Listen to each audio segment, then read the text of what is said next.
Goeiemôre aan julle almal, dis die 10de Februarie en ek gesels weer baie lekker met jou. Ja, ek wil net nooit die idee kry, ek wil met jou preek nie, want preek is iets anders, dan praat jy af na iemand toe.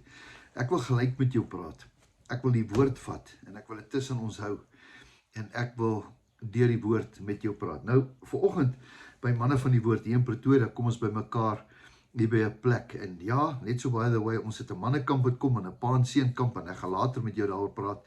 En as ons praat ons woord. Vanoggend het iemand met ons kom deel, 'n man met die naam van Alistair Westcott, en hoe mooi het hy nie kom praat oor die woord nie. En hy het gepraat oor die vuur in die woord. Wat is die vuur? As ons kyk na vuur, dan brand dit jou. Nou, vuur kan dinge skoonmaak. Jy weet, vuur het 'n vermoë, hy brand mos 'n veld. Het jy al gesien, dan word hy pikswart. En as hy so pikswart word, dan lyk dit of dit die einde van die wêreld is. Mense, maar so veld kan alles, man, elke boompie, elke takkie, elke blaartjie, alles, tot die goggas, alles is weggebrand deur die vuur. Vuur is verwoestend. Maar vuur bring ook iets. Ja, jy is reg. Daar is sekere eienskappe wat hierdie plante wat nou absoluut verbrand het. Daar is sekere minerale wat hy terugbring in die grond in. En ja, en dan as die reën kom, dan kom daar nuwe vars gras uit. Ja, splinternuut. En die beeste en die skape en alles, dis nou regtig so wonderlik om te sien hoe pragtig kan daai veld nie lyk nie. Vuur.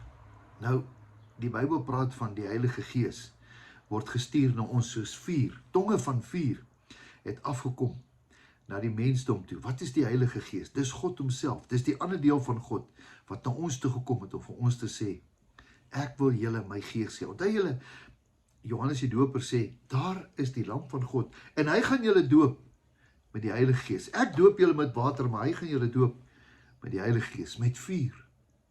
En vuur het 'n eienskap, hy steek aan. En daar waar hy aansteek, daar brand daar dinge, daar verander dinge, daar kom dinge skoon. Is dit nie so nie? Baie keer is dit so, dat as jy goud kry, dan vat jy daai goud en jy druk hom in die grond, in 'n pot in, en dan brand jy hom, en dan alles wat nie goud is nie, smelt weg. Vuur. Vuur is baie belangrik. Ek wil vanmôre vir jou vra, het jy jou vuur verloor?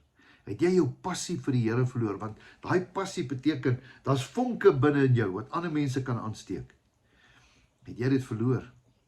Ek wil vanmôre vir jou vra, moenie jou passie verloor nie. Moenie jou vuur verloor nie. Daar's 'n liedjie wat sê, daar's 'n vuur hier binne in my. Dit brand hier binne in my. Moenie dat die duiwel jou vuur steel nie. Daai vuur is God se Gees wat met jou praat, om ander mense te help, om kind van God te word, om die ewige lewe te hê. Dis 'n magtige sleutel. Die vuur van die Here, wat die Heilige Gees op aarde gebring het, sodat ons mekaar kan raakleef. Dis waarvoor daai vuur is. Ek wil graag vir jou bid vanmôre. Here, baie dankie vir hierdie woord. Here, ek wil bid dat hierdie vuur nooit ons sal verlaat nie. Ek wil bid, Here, dat hierdie vuur altyd sal brand. Here, dat dit sal groter word. Here, geef vir ons die hout, Here, dat hierdie vuur kan warmer word en houter word. En Here, dat dit kan brand, Here, dat ons hier binne ons hart dit uit kan besyn vir die mense daar buite, wat absoluut verlore is. Here, ons het 'n doel op aarde, en ons moet dit uitleef voor ons doodgaan. Dankie daarvoor, is my gebed in Jesus se naam. Amen. Baie geseënde dag, roep ek vir jou, spreek ek oor jou. Mag jy iemand raak leef met die vuur wat binne in jou brand, vir jou liefde en jou passie vir die Here. Totsiens, jou beste leef voor.